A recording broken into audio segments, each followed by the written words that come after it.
So it was just a couple of minutes that you were there with her? Yeah. Okay. And then what do you do after your first contact with her? So once I did my walkthrough, we decided to go with the search warrant for the scene. So that was written by somebody else, and then once that was executed, Sarah Boone, a 46-year-old woman from Florida, has found herself at the center of a highly publicized murder case.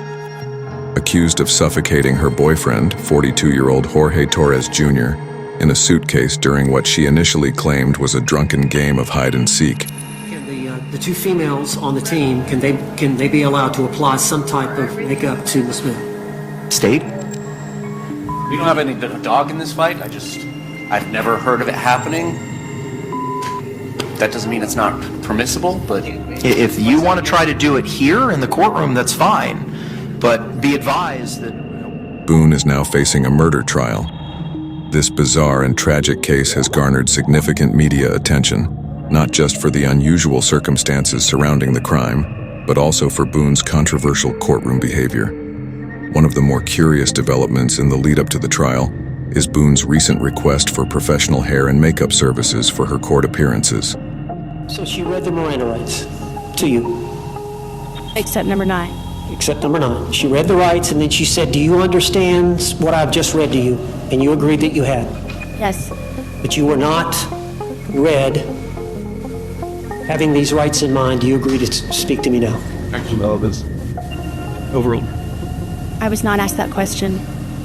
Is it fair to say that after she read the Miranda rights, and after she said, do you understand the rights that I've just read to you, that she went right into the questioning? She did, correct. So she never got the answer from you. Do you agree to speak to us now? I was never asked that. According to reports, Boone argued that such services were essential for her to appear presentable during the high-profile trial.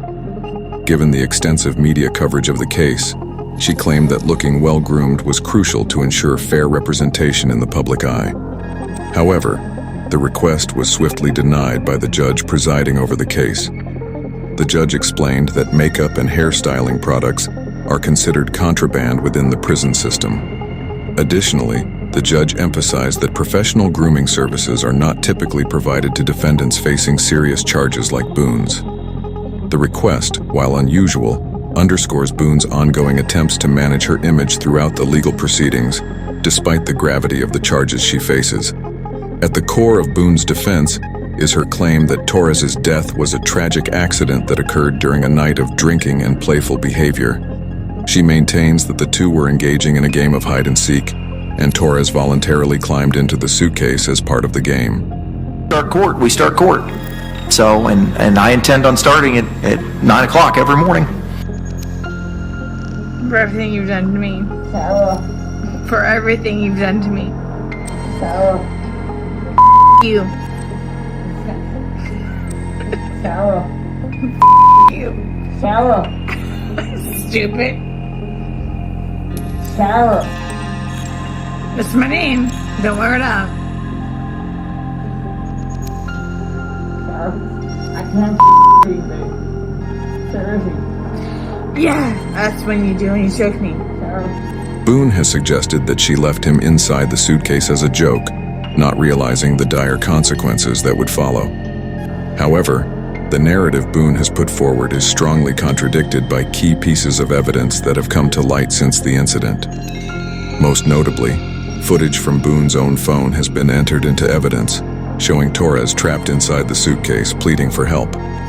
In the video, Torres can be heard saying, "I can't fucking breathe," as he struggles to escape. Boone's voice is also audible on the recording, responding dismissively to his cries for help.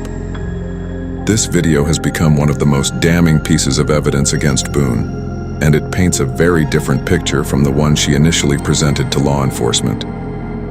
Rather than a playful, drunken mishap, the footage suggests a much darker and more deliberate series of events leading up to Torres's death. Adding to the complexity of the case is Boone's tumultuous relationship with her legal representation. She is now on her 9th attorney, as several previous lawyers were either removed from the case or chose to quit.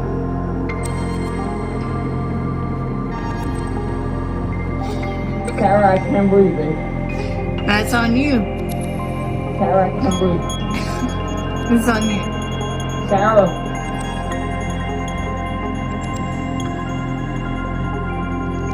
Real or ransom. Might want to get video for it extra. Because I got this. Sarah. Real or ransom. Sarah.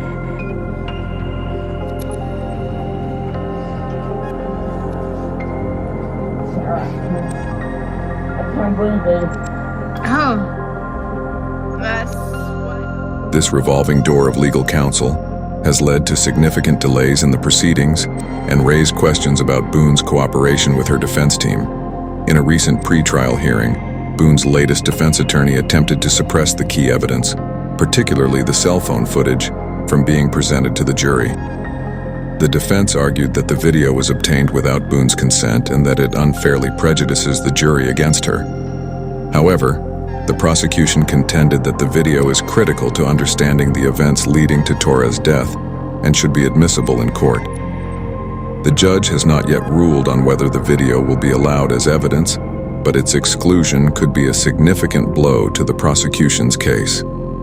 Prosecutors argue that the video provides clear insight into Boone's mindset during the incident and reveals her lack of concern for Torres' well-being in his final moments. Beyond the video, the prosecution also plans to introduce other evidence to build their case against Boone. This includes testimony from friends and family members who describe the volatile nature of Boone and Torres' relationship.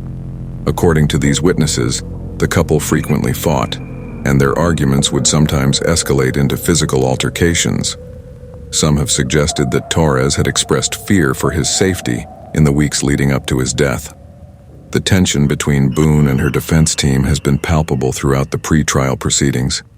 Some of her former attorneys have cited irreconcilable differences with Boone as the reason for their departure from the case.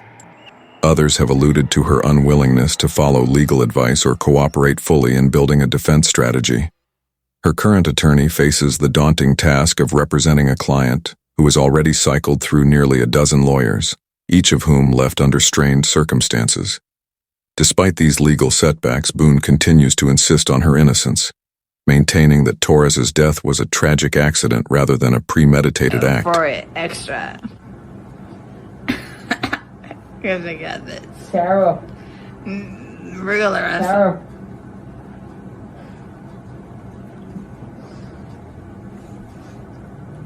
Sarah, I can't breathe, babe. Oh. That's what I feel like when you ching on me. Sarah. Breathe, Sarah. Yeah. You should probably shut up. Sarah. She claims that she had no intention of causing harm, and that the situation spiraled out of control in a way she never anticipated. However, the video evidence, combined with the prosecution's portrayal of Boone as callous and indifferent, may be difficult hurdles for her defense team to overcome. In addition to the murder charge, Boone is also facing public scrutiny for her behavior throughout the legal process.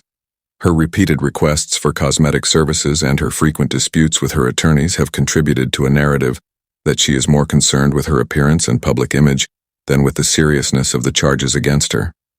This perception has done little to garner sympathy from the public, many of whom view her actions as indicative of a lack of remorse for Torres' death. As the trial approaches, the legal battle over key pieces of evidence, such as the cell phone video, will likely play a pivotal role in determining Boone's fate.